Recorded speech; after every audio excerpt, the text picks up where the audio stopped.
Okay, let's talk a little bit about wood selection, grain selection on this here project.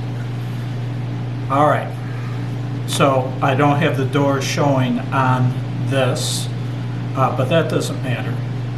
I just wanted to talk about making sure we have the right boards, the best grain for this project. The way I'm thinking that these doors, which you do not see, which are currently invisible, that's going to be the grain, that's going to be the part that you're going to see the most. This top part typically would be a spot that you would look at the most, but you're going to have a sound bar over part of that. The sides, you're going to see to some extent. The bottom doesn't really matter at all. I mean, unless you're on your backside looking up, you're not going to see that. So I could piece together, 4 different boards and not really worry about grain pattern with that. But the door, I think, would look best with continuous grain.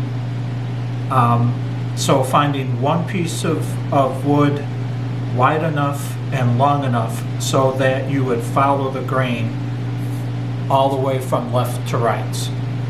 And again, these dividers here, all you're ever going to see are the edge of these. So as long as they have similar tone to the ends, even if they don't, I don't think that's going to matter at all. So let's take a look at some of the boards that we've got available and see what looks good. Okay, I'm going to walk along this board here that is just barely wide enough for the door. This is board B, side 2. I'm just giving you a slow look along the grain.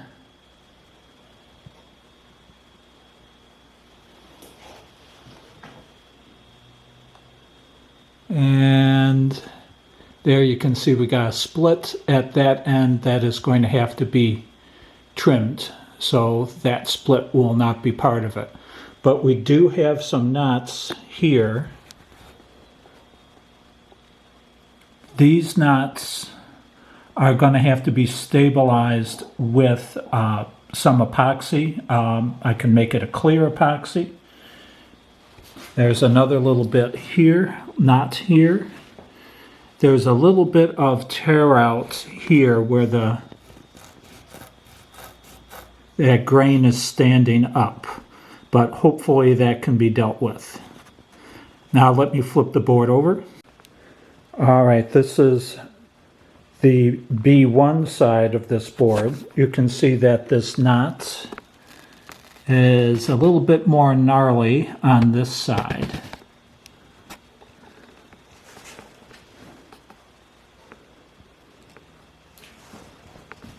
And that knot, while looking small here, on the other side, you can see it looks a little bit looser. This is definitely something that's going to has a high possibility of tearing out and falling out. This side here has more of that grain that is kind of roughly chewed up because the fibers are diving down around that knot. This could be the inside of the door, and you're not going to notice that. I could smooth that out, and that's the rest of the board.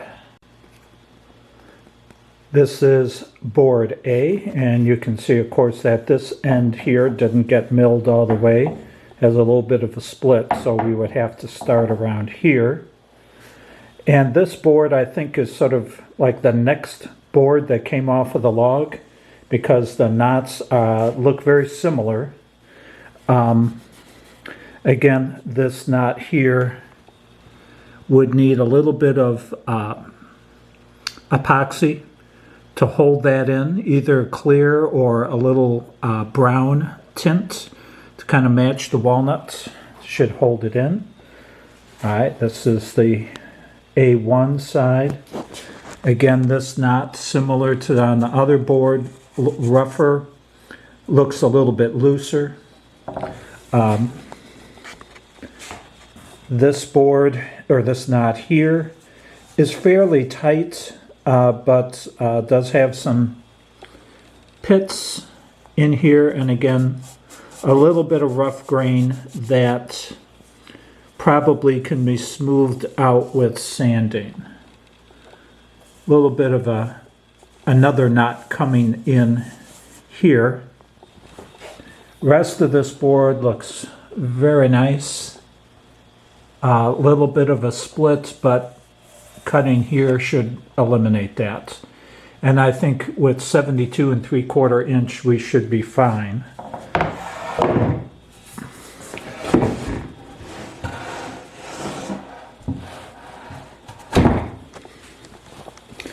This is the A2 side. Again, splitting. That will need to be cut right around here. That knot again looks more gnarly than the other side.